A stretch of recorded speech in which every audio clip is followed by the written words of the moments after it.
Hey y'all, Todd from Lowbrow Customs again. How y'all doing today? We're gonna put a springer on this Sportster. We know you like your springers. We got all kinds of springers, but we got a new springer to show you today.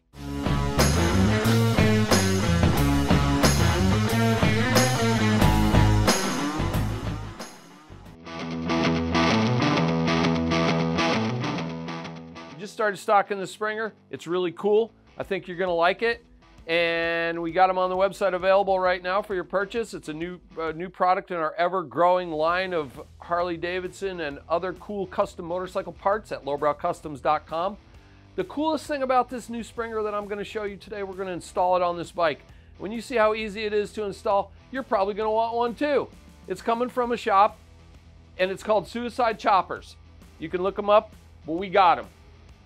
This springer is going to retain the stock triple trees.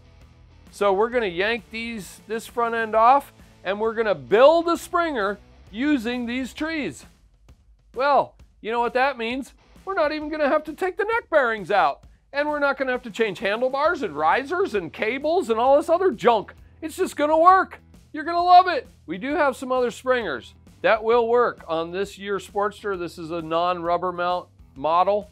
But what's really cool about this front end is if you have an 04 and up, this is a great solution for you. And once again, you're not buying all new parts to put this on. And I've also had some feedback from a couple of customers that have used the other style springer on a pre-rubber mount Sportster.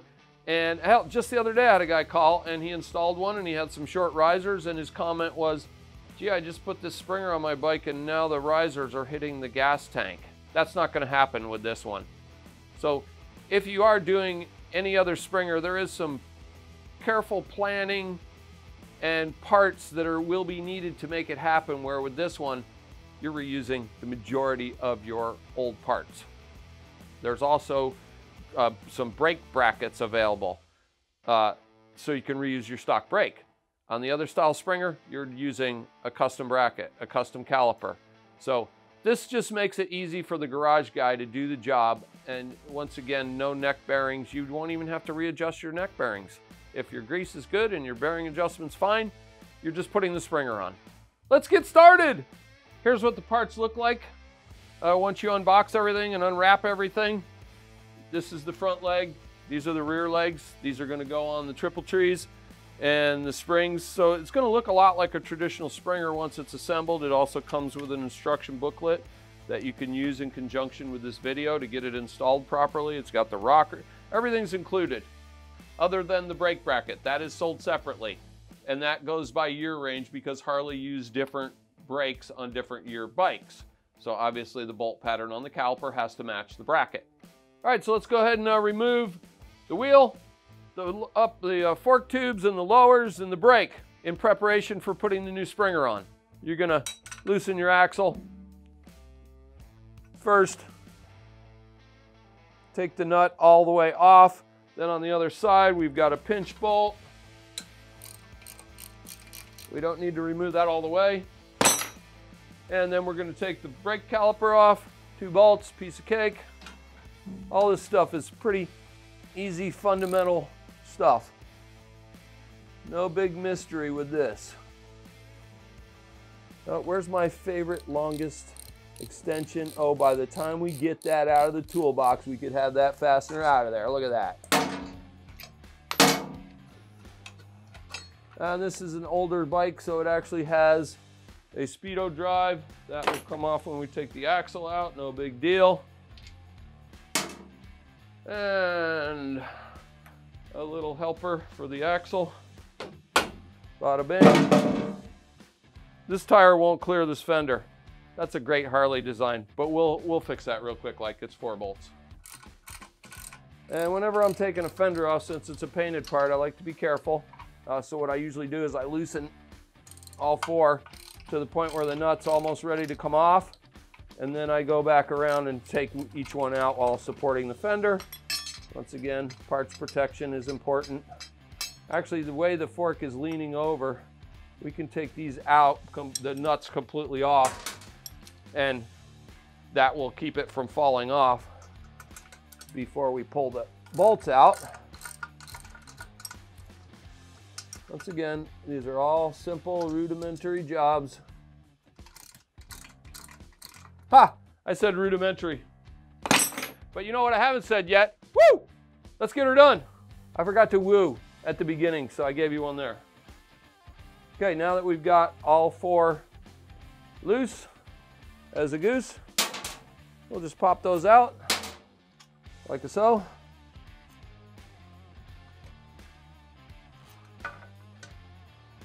And put our fender to the side.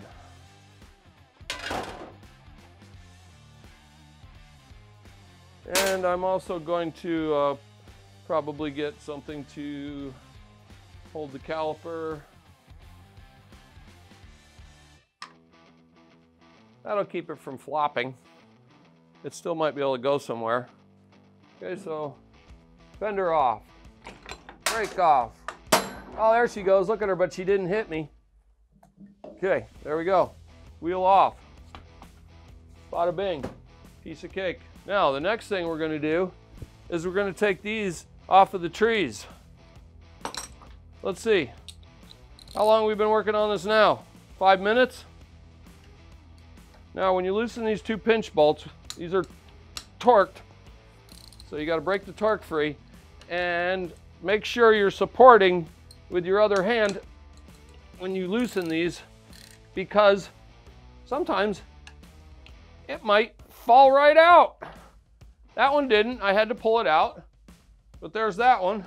Boy, this job's really hard.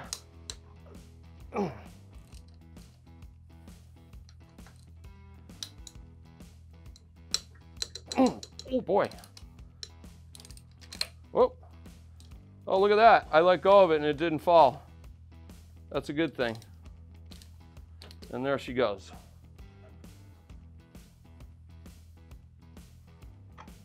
How far, what do we got in this job so far? Pretty simple. Nothing hard there. Now we're ready to assemble the Springer to the stock trees. We're also going to need to remove the stock headlight. It's going to be in the way of the new Springer. So this portion of the Springer has a location where you can put a different headlight. So let's go ahead and remove that in preparation for the, geez, that's tight. Oh my goodness, there we go.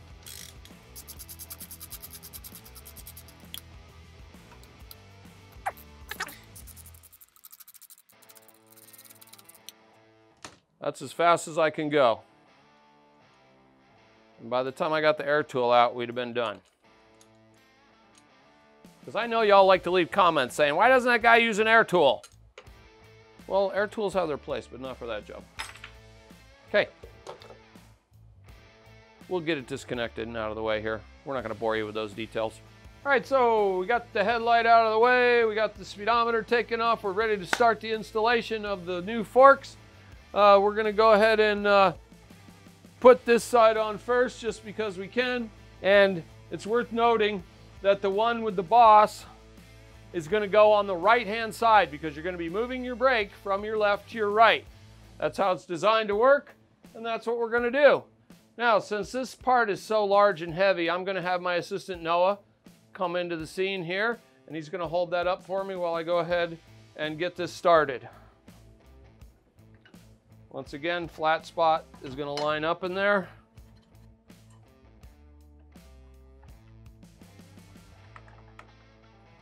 There she goes, look at her go. Alrighty then. So, we're going to grab our Torx bit and we're gonna just snug up the pinch bolts. I don't think it's gonna fall out with as much effort as it took to go in there, but we got her. We're just gonna snug these up, they'll get torqued later. Okay, once again, brake. I know your brake was on the left when we started the job. Well, the brake's gonna be moved to the right-hand side. That's just how it works. Okay, you're good. Okay, here's the other side. Same program, no big deal. Stick her in the lower tree. Don't forget to line up your flat. And get it up in there like so. Now that one went a lot easier, so we better support it. The other one was just being a little stubborn, that's all. Make sure she's all the way home. And give a snug here. Hear that little creaking sound? That tells me it's pretty tight. There it goes, hear it? Huh. All right, so the next thing we're gonna do is we're gonna look at this part here. Now when you get your front end in the box, these two rods are gonna be loose. It's gonna come with some nuts. You can double nut them. You're gonna Loctite it in here. I pre-installed it for the video because to save time. Pretty simple operation. Double nut it, thread it into here with some Loctite. Now, this is where the lower springs are gonna ride. There's also some spring collars. You're gonna just go ahead and put one on each side, like so. And these are your lower, so let's see here. Yep, there's your lower springs. There's gonna be an inner spring and an outer spring. Okay, both sides, same program. And incidentally, it doesn't look like it matters which way these go because it's wound the same. Okay, that's what that's gonna look like. Now, in the instructions, he shows a tool that he made. The shop that makes these. So basically you'd be putting this up in here like this, and he shows a tool that hooks here and goes through this hole, and then you tighten it to pull this up to put the top springs on. We don't have that fancy tool.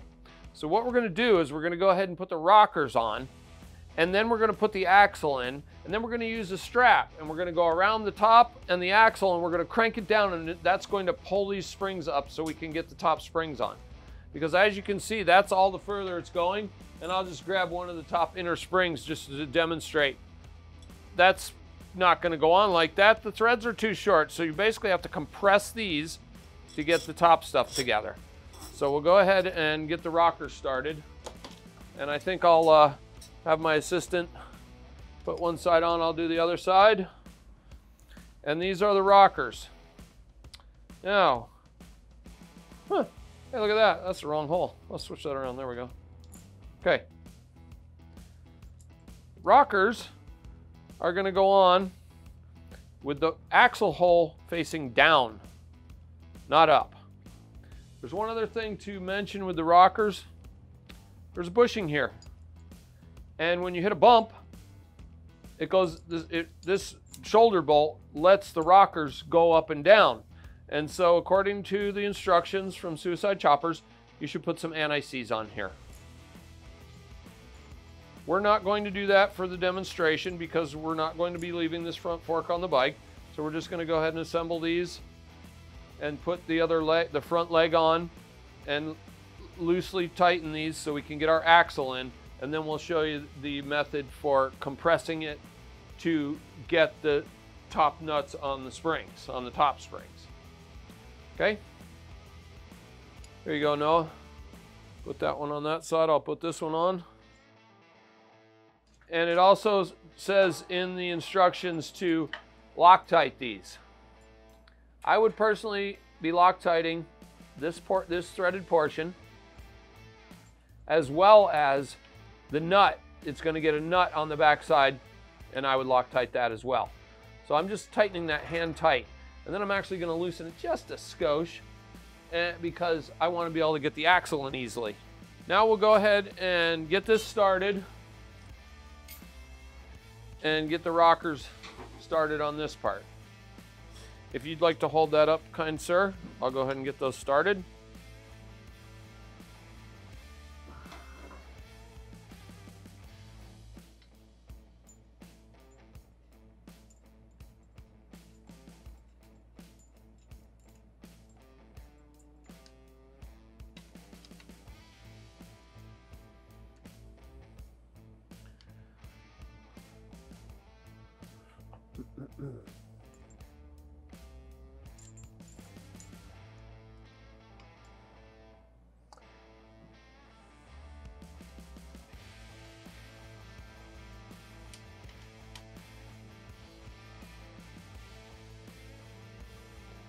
I know they look like they're at a goofy angle right now, but they'll be okay in a sec here. Okay, so I've got these started. I'm not going to put my nuts on yet. I've got them all slightly loose. I'm gonna go ahead and get my axle in. The front end does come with a 3/4 axle and some dome nuts, a couple of flat washers.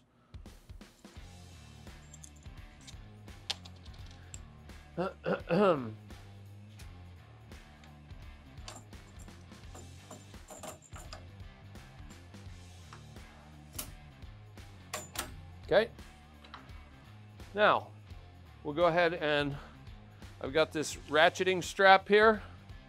This should do the job to compress it. Once again, we're going to utilize, we're going to go over the top, down in between the triple tree, and then we're going to go around the axle. And you're going to want to try to get this kind of centered on the axle.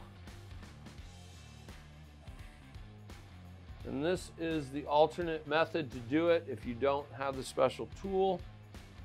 If you have the capability to make a tool, that's great. I don't have the tool or the capability, so I have a strap. It does say Harley-Davidson on it. Okay.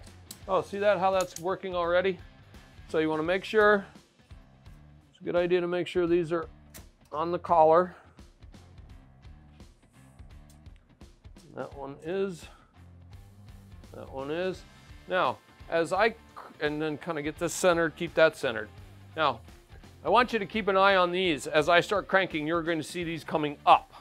And essentially, we're compressing these two sets of springs. When you're doing this portion of this job, please use caution. Don't use some crappy old strap that looks like it's not going to do the job. And just be careful, that's all. Because this is going to be under a lot of tension when it gets to the point. Like you can see it coming up.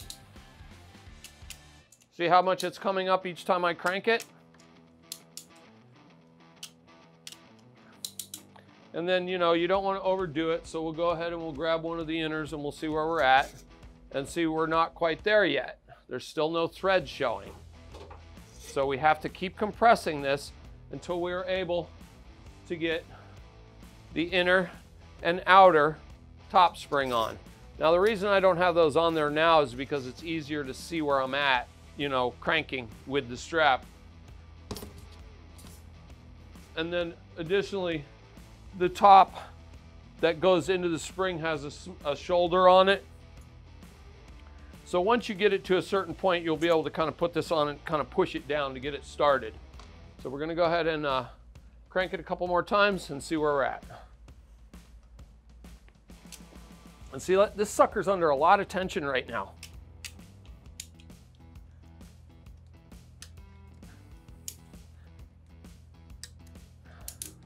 Let's see where we're at again.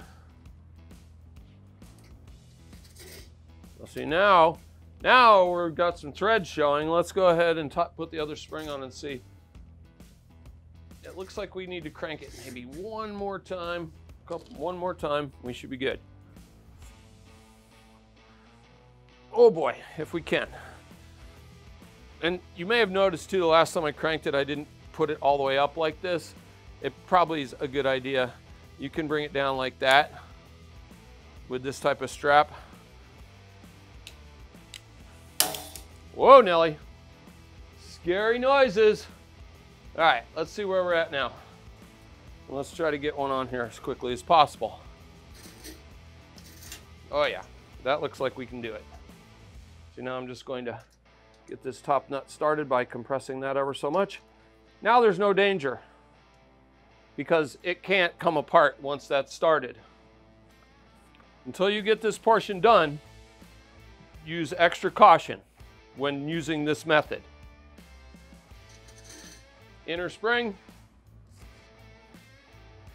outer spring, top nut. Okay, now we're at a point where we can grab a large socket and a 1/2-inch wrench, and then we're going to run these down until we see 1/2 to 5/8 inch of thread showing, and that'll be where they need to be set to get the lock washer and top nut on there. Once again, lock tight, lock tight, lock tight.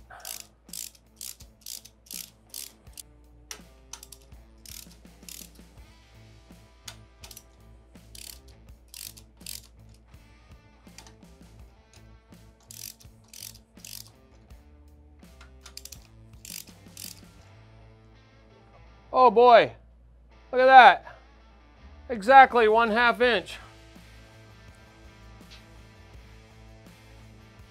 I'm gonna call that good. On the top, we're gonna have a lock washer and this, and that will keep the adjustment on there so that the nut can't come loose. This nut.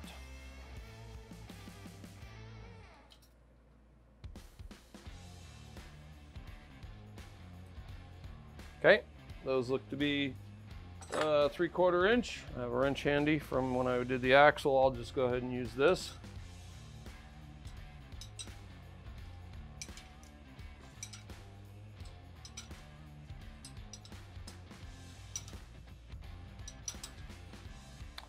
And last thing we need to do is go ahead and let the strap loose. It shouldn't be ridiculous now because this is helping, but you still need to be careful. Once again, use extra caution when using this method to compress it. Well, now it's starting to look like a Springer. Would you look at that? That wasn't so difficult, was it? I really like the idea of utilizing your stock trees because now all your other stock parts, look, we didn't have to take any of this stuff off the bike. We do have to get a different headlight, and we do have to think about something different for a speedometer, but who needs a speedometer when you got a cool Springer? Forget that. Just look at the guy next to you and then pass him. You know you're doing all right. Last but not least, we do want to, once again, I know I keep saying we're not leaving this on here and such, but we do want to tighten things up a little bit here. So I'm going to just go ahead and snug these up because I can. Once again, they would be torqued and Loctited. But the reason I left them a skosh loose was to let the axle find its happy place. And then you're also going to have these 4 nuts on the back side of these. And those will also get Loctited and torqued. And because of the fact that there's threads in these 2 pieces, makes it secure once everything is torqued and Loctited. How many times did I just say Loctited? Just use some, okay?